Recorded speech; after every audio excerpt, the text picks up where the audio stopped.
Welcome back, Spiritual Fitness Podcast. And we have another episode. I'm so excited. This is going to be a good one. And we got Josephine Gorchoff in the building. Josephine G. She's a fitness trainer, a nutritionist, and she helped women over 40 become their best self by dropping 2 to 3 dress sizes, changing their diet, changing their mindset, and overall well-being. So Josephine, welcome to Spiritual Fitness Podcast. How are you? What's going on? How's life? You look great. Talk to me. Thank you. Well, first off, thank you so much for inviting me on. Yeah. I'm very grateful for that. That's awesome because I know you're very busy and doing your thing. And so I appreciate you inviting me on. And I'm doing great and just want to help as many women as possible and spread the good word. Got it. Yeah. So to people who don't know, I've known Josephine for probably almost 10 years, if I count, Yeah. or 8 or 10 years. We met through a mutual friend, Brittany Dory. If Hmm. I recall. We also did a workout together like years ago. Yes. And I want to give you your flowers and acknowledge you right now, Josephine, because you introduced me to someone who has been such a big impact in my growth, my development, and my spirituality and the evolution of me. So years ago, we were talking. I don't think you remember the conversation, and you were saying like, "Oh, I got a spiritual person for you that I want you to meet. You guys would be great. I'm pretty sure she can help you." By the way, her name is Jolie Morton, and Yes. Jolie has been on my spiritual team, helping me grow and all my challenges and changes.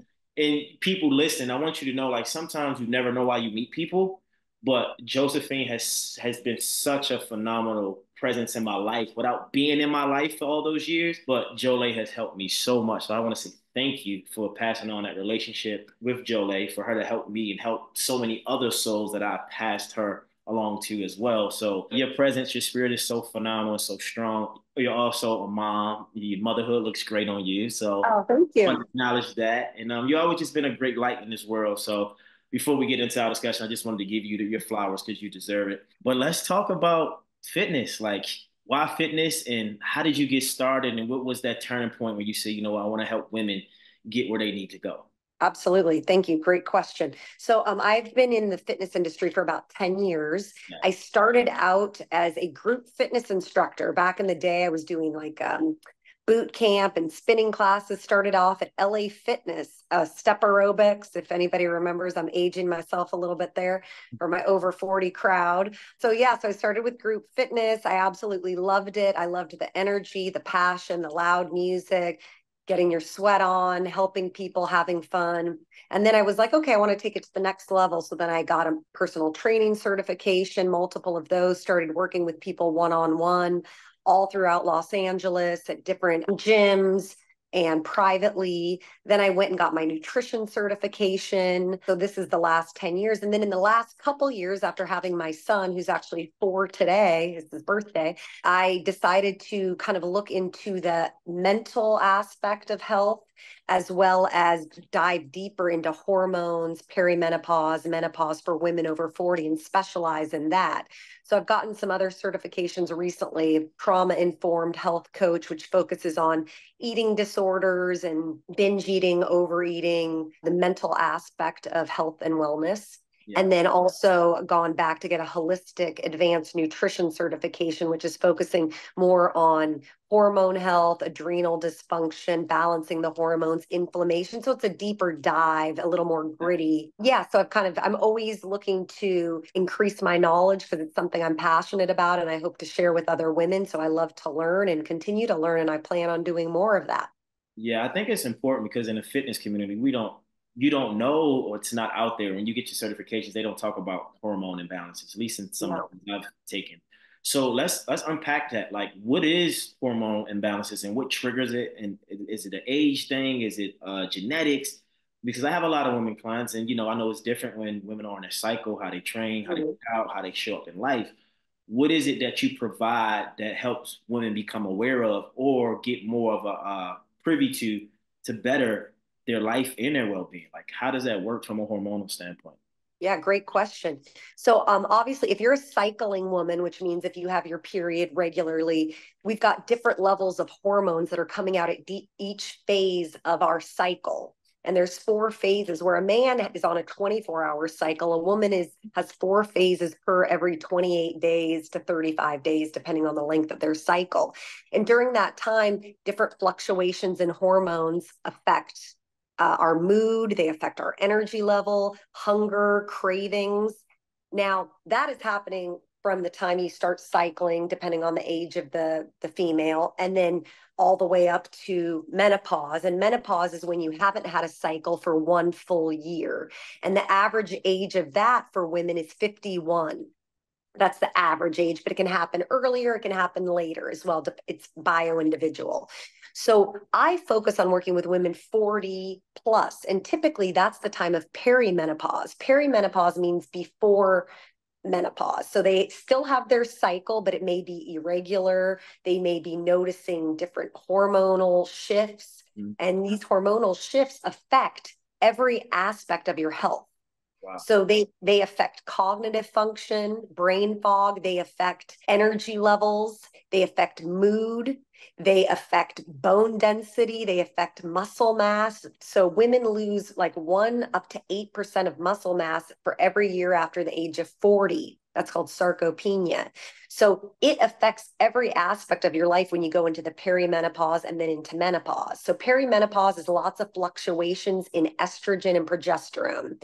I won't bore you with all of that, but it's fluctuating. And these fluctuations cause mood swings, hair loss, like loss of libido, energy, cravings, weight gain, visceral fat around the abdomen, hips, and glutes goes up from 5% to 15%. So it's affecting every area of a woman's life, the perimenopause, the hormonal, and then into the menopause when all of their hormones dip way down. And what are some of those shifts? You said first you said there's 4 phases, and then you said there's shifts. What are the 4 phases when women have their cycle that they go through? Yeah, so there's ovulation. That is when the egg is releasing, and that usually lasts around 3 days. That's really the only time you can get pregnant. There's follicular. So right after ovulation, there's your menstruation. After menstruation, there's the follicular, luteal. I didn't actually do it in order, but there's different phases. So luteal's the week before the period, and that's when most women have a real dip in progesterone and a dip in estrogen, and they are feeling very fatigued. They're having mood swings like PMS. They have a lot of cravings, and hunger is up, a lot of cravings for carbohydrates, sweets, chocolate. That's the week before the period. That's the luteal phase. Then you have your menstruating phase where you're bleeding. Then you have the follicular, which is really our power. We're a little more engaged. We can do more intense exercise during that time. Then we have, I got it right, luteal, follicular, menstruation. Yes. Okay. So the 4 phases. So different times of the phase, you want to be doing different things, eating different kinds of food that is anti-inflammatory. You want to increase your carbohydrate intake with healthy whole food carbohydrates during the luteal, when the mood is a little more down. During the menstruation phase, you may need to rest a little bit, but then some women also get surges of power when they're bleeding. So everybody's bio-individual is a little different, but you can definitely sync. It's called cycle syncing, and you can sync your workouts and your nutrition based on those 4 phases. Oh, that's amazing. So for people listening, I just want to be relatable to all people. So I'm gonna give you an example. Say someone doesn't work out, right? Okay. I like to get into like the mind and in the spirit of a person's fitness. Yeah. They can start having a better relationship with food, and they're in that age gap before 51, right? And then maybe they're approaching their 40s or they're in their 40s. What is the first type of diet or routine they should kind of engulf or embrace to kind of prepare or just to get their body regulated in such a great way so they can feel better? Because like Absolutely. you said, there's 4 cycles, they shift, moody, cranky, probably can't sleep, want carbs more. What should their diet? Because that's something I feel like all of us can control is what we eat, our choices. How can we start there to give a person a better perspective of like, if you do this, this can help that for their benefit? Absolutely. Great question. So as I said, you want to focus on an anti-inflammatory diet. So as we go into perimenopause and menopause, so after the age of 40, a lot of women go into peri, but again, it depends on the bio individual. Some women go into perimenopause around 45, some do it at 50. Menopause can be 50 plus. So you're in this gap of perimenopause to menopause. You can be in that for 20 years. Oh, wow. And peri So means, peri means before menopause, but during these perimenopauses, we have huge fluctuations in progesterone and estrogen, and that causes havoc on our system. So into perimenopause and menopause, we're actually in an inflammatory state. oh, wow. Yes, because of these hormone levels and the shifting and the fluctuations. And then as soon as you don't have your period for 1 year, which means you're in menopause because you haven't had a cycle in 1 year, it has to be 12 months to be officially menopause. Before that, you're peri. All of your hormones, sex hormones, estrogen, progesterone, testosterone dip completely. Mm-hmm. So they're very low. So that's causing even more issues. So during this time, which can last 20 years plus that we're in as a female, you have an inflammatory state, basically. So that's where brain fog, loss of, sleep is messed up, loss of libido, loss of energy, cravings, visceral fat increases, bone density goes down, muscle mass is lost. It's like affecting every aspect of the body and every system of the body. There's 12 systems in the body and it affects there's higher risk of cardiovascular disease. Everything is affected by these hormonal fluctuations. That's why hormones are so important to our body and keeping them balanced as best we can through an anti-inflammatory diet. So you want to focus, this is what I say, the 80-20 principle. 80%, let's eat whole foods from the earth. Now, they're minimally processed. Everything can be processed, but we want to keep it minimally processed. What I mean by that is foods that are as nature intended to the best of your ability. Fruit, okay, vegetables, meat, things that come from the earth. Things that are in a box, those are highly processed. And that's what a lot of people are eating nowadays for convenience, because it's cheaper, it's faster, it's quicker. We want to focus on whole foods, right? Minimally processed. And then we also want to focus on more protein because we're losing so much muscle mass called sarcopenia every year after 40. We need to strength train for muscle mass and we need to eat more protein for muscle mass. So I recommend all of my clients to eat about 25 to 30 grams of protein per meal and 10 to 15 per snack if they're snacking. And this is going to stabilize your blood sugar. It's going to keep you fuller longer. It's going to preserve muscle mass.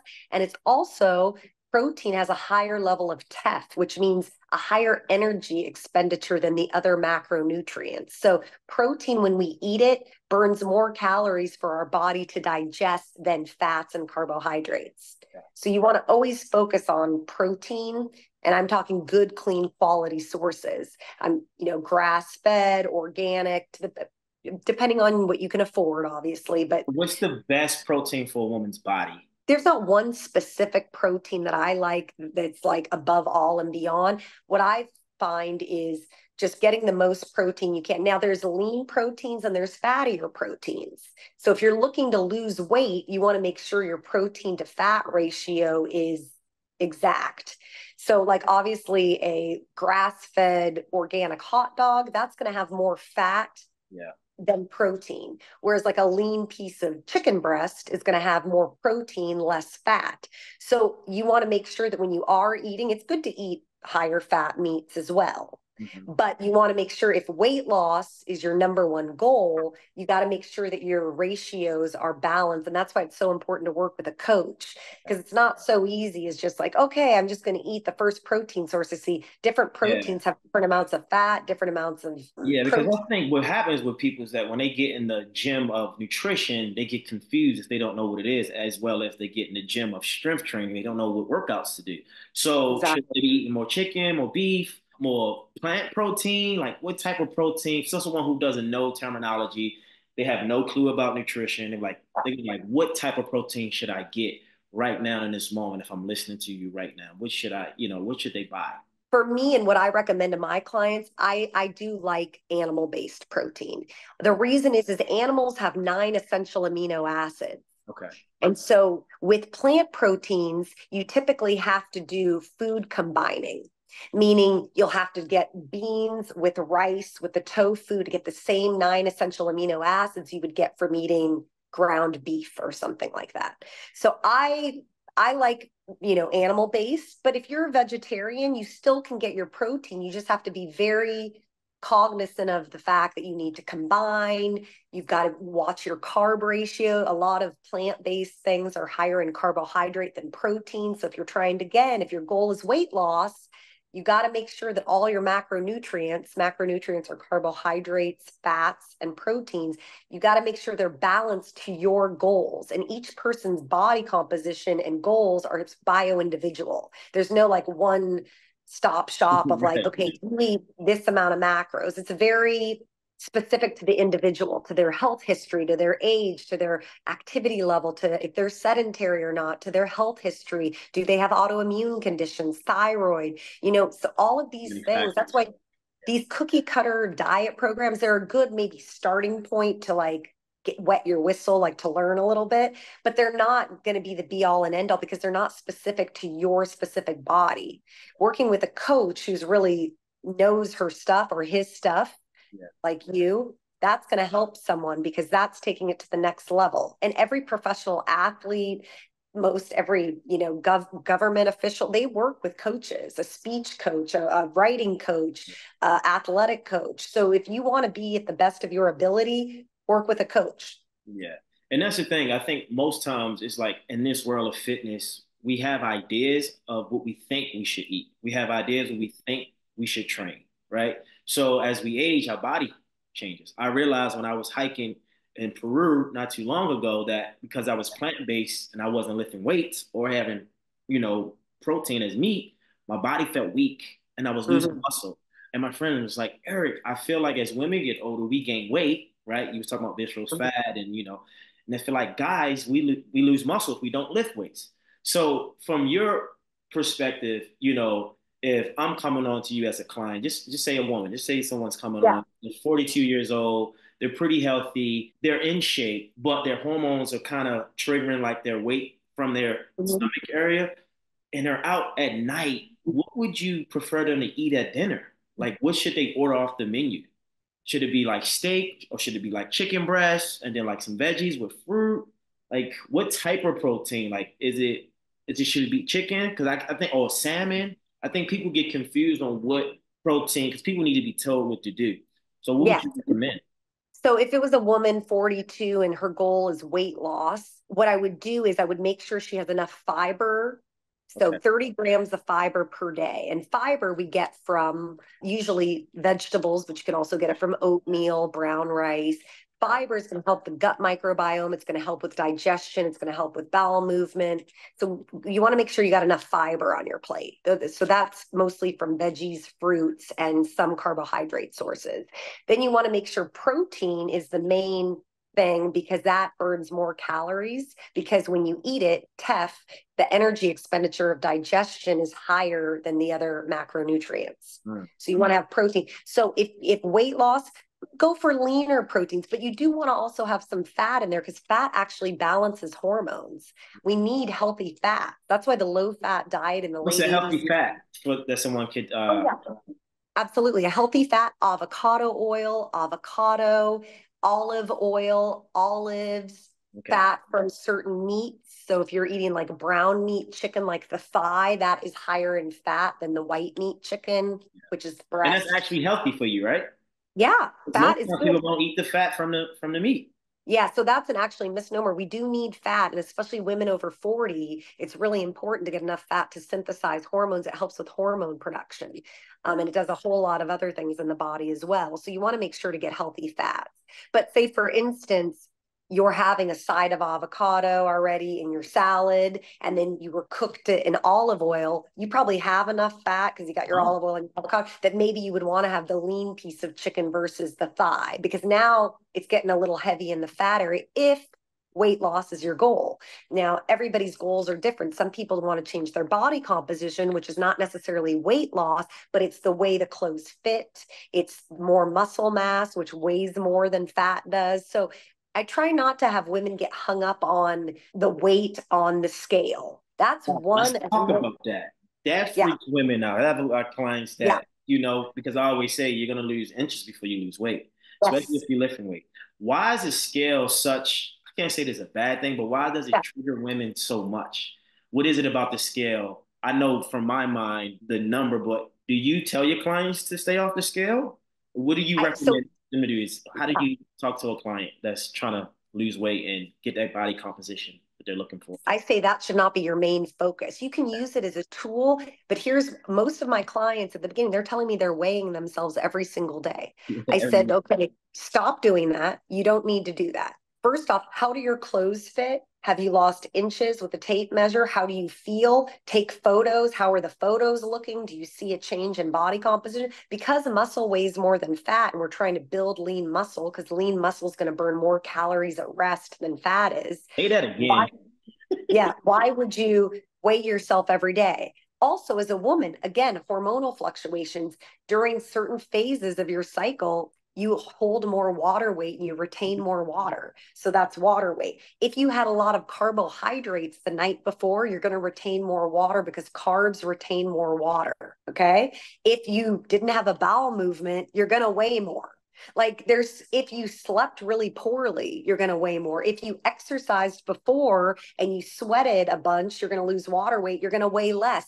So to me, weighing yourself every day is not the most accurate way because there's too many variabilities. We want to make things want to take out some of the variables and keep it really concise. So I like to focus on pictures and inches and tape measure. And then, you could, if it's something you really want to do, the weight, you can do that like once a week max, Yeah. but I don't even recommend it. I think too many women are in the diet culture that like, oh, it's all about weight and I want to be this skinny waif thing. And I'm like, no, be strong, get muscle mass. Muscle's going to weigh more, but you're going to look tighter. You're going to look more toned. Your clothes are going to fit better. You're going to be a dress size down, but you're going to have more muscle on your body than fat. And So yeah, focus on that. and that's so good. You said it. You said it so perfectly because I always tell clients, how do you feel?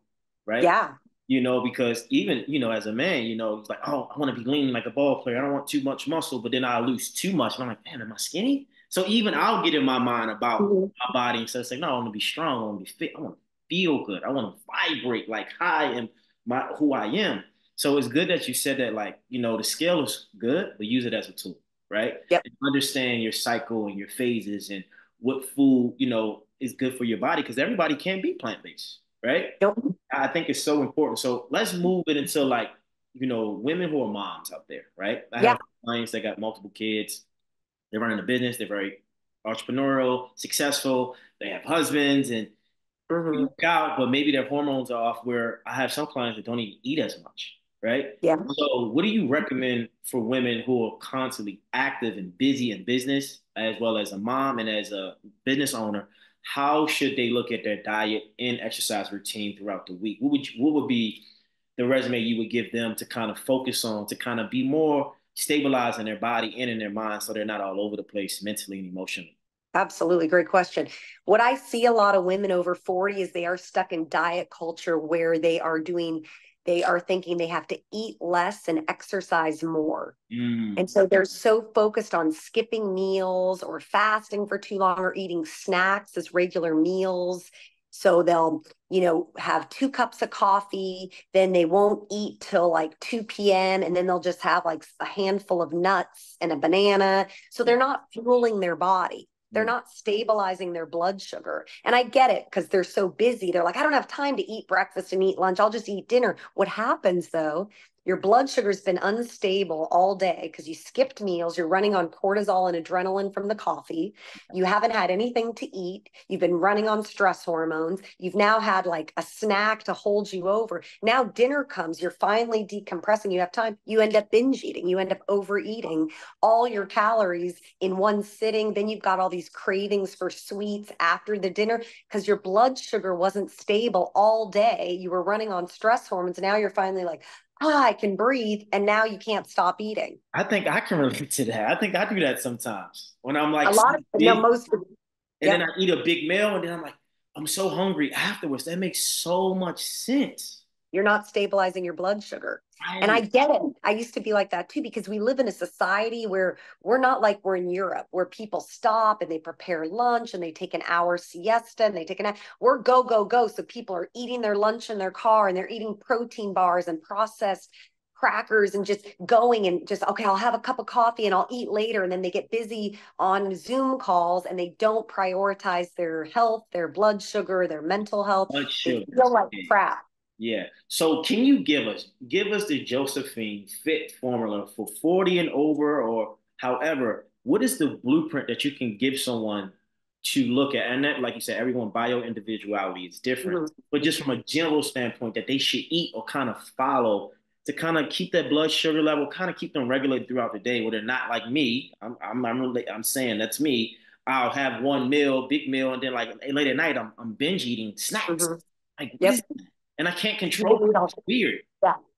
It's so yeah, so we don't want our blood sugar to spike too high, Yeah. like eating a bunch of sugary, like a donut or a highly glycemic food. And we don't want it to dip too low. So both too high and too low is going to make us in an inflammatory state. And it's going to put us on a blood sugar roller coaster. And when we're on that roller coaster, the body's looking for fuel. Our brain runs on glucose as the primary source Yeah. to keep it going. So we're going to, if it's too low, we might get shaky, we might get dizzy, we might get hangry, we might get moody. And then we're looking for the quickest source of glucose. So what's the quickest source of glucose? Something high carbohydrate, high sugar, right? You're Yeah. not going to go, oh, I'm going to sit down and eat a lean piece of chicken right now. You're like, I just need fuel because I'm going to like, I got to eat some crackers, whatever the first thing I see and that's closest because my body's going to crash. Yeah. So we don't want it too low. We also don't want it too high, which is eating like a lot of naked carbs is what I call it, like eating a donut or a pastry or a bagel without some kind of protein and fat source. We want to,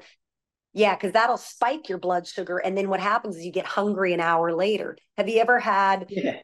a croissant and a coffee, and then like an hour later, you're like, I'm starving, but I just ate like a 500-calorie croissant Yeah. and a coffee?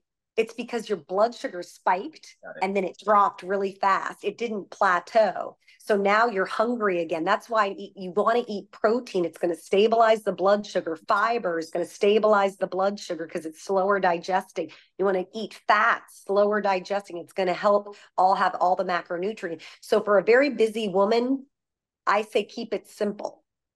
Maybe twice a week on a Sunday and a Wednesday, you prep as much as you can. Most of your meals, make it easy. Some chicken, some sweet potato or rice as your carb source. Cook it in some olive oil and then a good healthy veggie, whatever you enjoy. Have that for your lunch. Keep it, in a Tupperware. Eat that for lunch and actually sit down for 5 minutes and eat it because you're worth taking 5 minutes to fuel your body. If this is our temple and this is what we're working with and it's a car and we got to keep it, if you're running on fumes all day because your gas tank's always on empty, your mood's going to be crap, your energy's going to be crap, brain fog's going to be through the roof, your relationships are going to suffer, and your work is going to suffer because you're not focused on keeping your blood sugar stable. So it's very simple. Eat every 3 to 4 hours. Make sure you're getting 30 grams of protein, 30 grams of fiber throughout the whole day. So around 10 grams or so per meal. Make sure you're getting all your macronutrients. You're eating 80% whole foods and that'll keep your blood sugar stable. Protein, fiber, all three macros every 3 to 4 hours. Oh, and try to eat around the same time at each meal. This is another thing I see. People are so all over the place. They're eating one meal at like 2 p.m. and then dinner at 9 p.m. And then the next day they're eating breakfast at 7 a.m. and then Consistency sleeping. helps. This is our body is on a circadian rhythm. It's with the sun. So we want to show the body consistency, safety, the nervous system safety. How do we do that? Schedule. I know it's kind of boring, but it's like we got to be on a schedule. So you eat, it doesn't have to be perfect around the same time of breakfast every day, around within an hour of waking up. We eat lunch around the same time, within an hour, and dinner around the same time. This is going to keep our blood sugar stable. Our body's going to know when to expect the next meal. We're not going to have cravings because it's the cravings and the hunger and the Yeah. skipping meals that causes binge eating at night, which causes you to sabotage your weight loss efforts. Right. It's really all quite simple, but it's just because it's simple doesn't mean it's easy to do. Yeah, and they're not aware. They need someone like you to kind of Yeah, get in the direction. What do you say for someone who's on a cycle? I mean, I'm pretty sure when you're in your cycle, you feel different. Do you still try to yeah, eat at yeah. the same time, or like how does that work? Because I'm pretty sure it's you crave more or crave less. I'm not Yeah. sure. I can't relate, but which do Great you, question. yeah. So on during the time of the cycle, if you need to rest more, I'm all for that. If also doing less intense workouts, maybe you do a nice long walk or a mellow hike, or you do some yoga or Pilates. We are more prone to injury at the time of the luteal phase and menstruation. So you don't want to necessarily be pushing yourself too hard with heavy, heavy weights or Like the week hit or before? Is that the week before? the week before is the luteal, and then the bleed is right after, which is menstruation. So but everybody's body is different. Some people feel energetic, but for the most part you want to try to do some light movement, but maybe you're not going for your PRs with your weightlifting. You're not doing your intense F45 workout class, which frankly I don't believe in anyway, but like we'll get, I don't know if there's time to go there today. But so it's like you want to go with your cycle. The other thing is I say eat more starchy, healthy carbohydrates. So more sweet potato, more rice, maybe more fruits, more, again, we want to keep it as less processed as we can. But if you have a craving for some chocolate, eat some chocolate. Just don't eat the whole candy bar. You know what I'm saying? Focus on more anti-inflammatory because we are in an inflamed state. So you want to, but go with your body. If you need to eat it, a little more rice, a little more sweet potato, if you need some more fat, some more avocado, your body's going to need more calories during the time of the week before and after. But it's usually we crave carbs and sugar. So if you can kind of focus on eating more healthy foods, the cravings will go down a little for the worse stuff. Yeah. So basically you're saying anti-inflammatory diet, Mm. you said fiber, protein, healthy fats. We want to stay consistent in our eating habits, right? So we on a Yep. circadian rhythm. And you talked about prioritizing rest, maybe less strength training when you're in that phase the week before. But like you said, everybody's different. But last but not least, I want you to talk a little bit before we get off here, a little bit in your world. How does self-love improve not only your psyche, your body, your day to day, like how important that is for you and your clients and just in general for people. Can you speak on that? Absolutely. So the thoughts become beliefs, Got it. and the beliefs become the way we perceive reality and the way we perceive ourselves. And so if I think that every single time I eat something that was off my, anti-inflammatory plan, and I get into my shame spiral and I start hating myself, you're causing more damage. You got to forgive yourself, move on, start over the next day. And you may have to start over multiple times. But so the self love is really important, because if your thoughts are just, I'm a screw up, I never do anything right, all negative thinking, you're never going to have success, not just alone with your health. You're not going to have success in relationships, with job, with anything. So self love is a huge part. And self love comes with self respect. So when you respect your body, and you eat to nourish your body, and you move to nourish your body, and you think thoughts that stimulate your mind, and you read and you learn and you educate yourself, and you have a bad day and you think some negative thoughts, but you say, you know what, I'm going to forgive myself, and I'll make a little gratitude list, or I'll do a 5-minute meditation, or I'll take a walk in nature. Yeah. You got to flip the script and go do something. I call it contrary action, is something I do with my clients a lot. It's like, they're like, I messed up. I ended up drinking like 3 glasses of wine, and I ate the cake at the birthday party. I said, that's over and done with. Yeah. You've beat yourself up enough about it. That's done. Okay, no problem. What can you do next time to set yourself up for success? Yeah. Let's think about that. You can eat a meal before you go to the party. You can say yes to one of the items, the alcohol or the dessert, but maybe not both. You can, next time you're feeling a craving for that, you can eat something that's going to nourish your body more and wait for the moment to pass. You can do some breath work. You can meditate. You can do yoga nidra. You can call a friend. Like, I give people all these Yeah. tools. You know Yes. what I mean? There's so many things you can do, because a lot of times food is probably one of the biggest coping mechanisms in the world right now. Yeah. Food, man. Food depicts your mood. And when we're like feeling that lack of love of self or others, we go eat.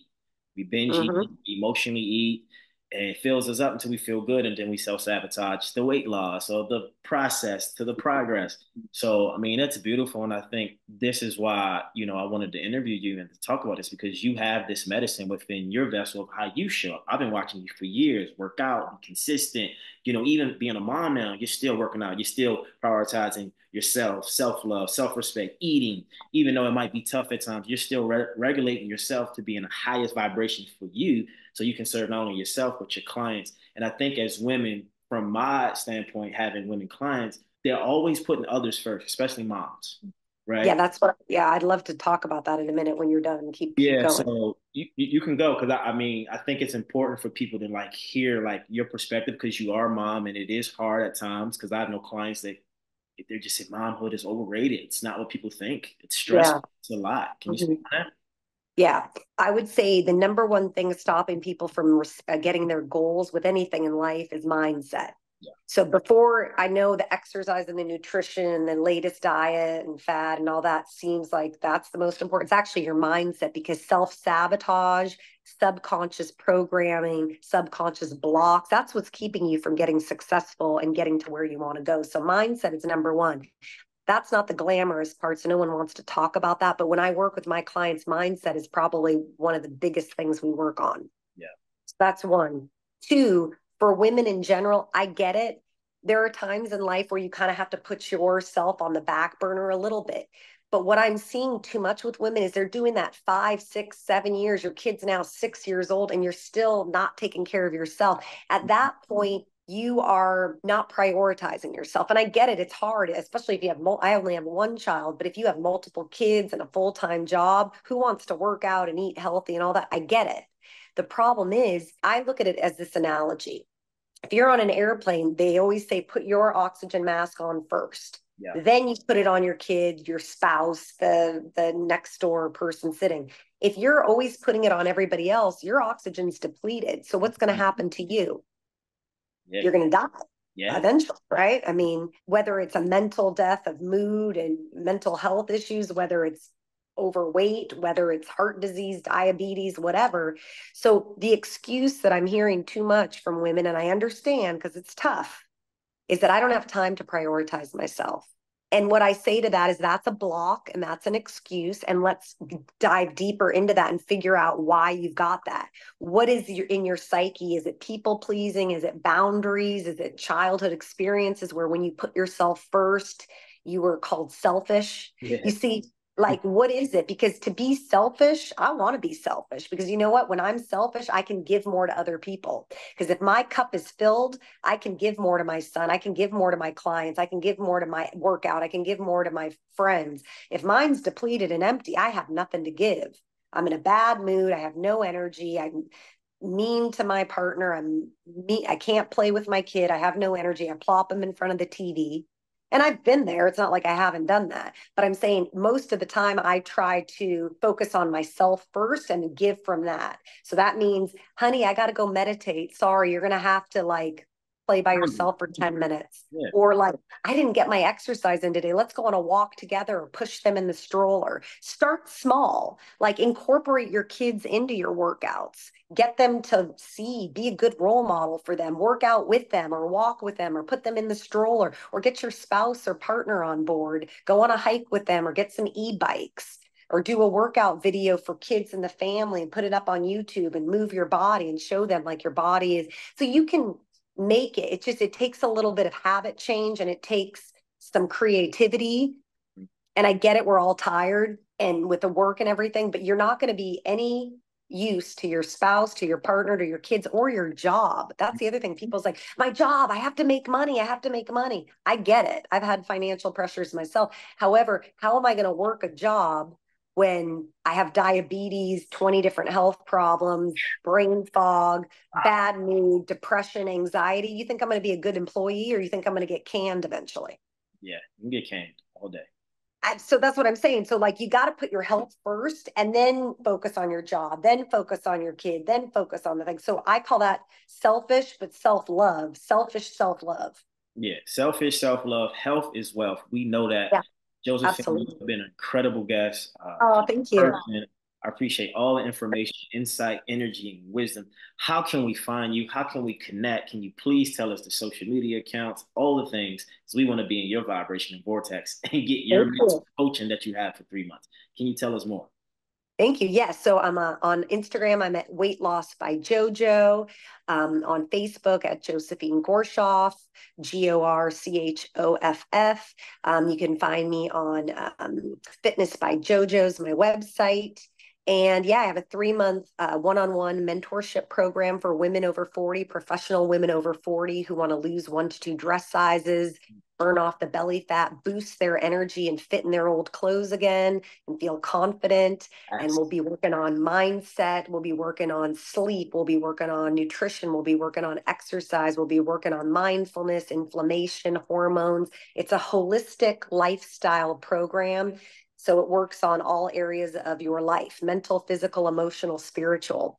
And so I find that you can't have one without the other because we are 360. We are a circle. So when you try to just focus on exercise, but you don't have your mind right, it ain't going to work. If you just focus on your eating, but you have no energy, it all goes together. If you have no spirituality, no mindfulness, that's going to cause inflammation in the body. So you got to do the whole thing. And so, yeah, so my program is just working with professional women over 40 to help them be their best selves with a focus on health, wellness, in every aspect. And it's very high touch. We're in contact daily, and it's a great program and helped over 300 women. And I continue to do so, and I love it. Yeah, and I mean, you help people, outside of that, you help people. You help people like me. I mean, I learned something today. So thank Oh, you. good. You're a great individual. And like I said, people, follow her, Weight Loss by JoJo. Go to her Thank website. Everything will be in the show notes. She's incredible. She's going to get you where you need to go. And she is the true embodiment of spiritual fitness, because you can't have one without the other. You need the mind, you need the body, you need the soul, you need the emotions, and you need everything, Absolutely. even the trauma, even the rest. Even with times you eat, we got to dive deep. You get to be in contact with her daily within her mentorship program. This has been an incredible episode. JoJo, I'm calling you JoJo now, Josephine. Yes, I love it. No, go for Thank it. you That's what again. people It's want. been amazing. To anyone listening, subscribe to the YouTube, subscribe to the podcast, Spiritual Fitness Podcast, and share, subscribe, like, follow JoJo, get in her vibration, and learn and grow. And this has been another incredible episode. So it is, with so much gratitude. Thank you, thank you, thank you. We're done. Thank you so much.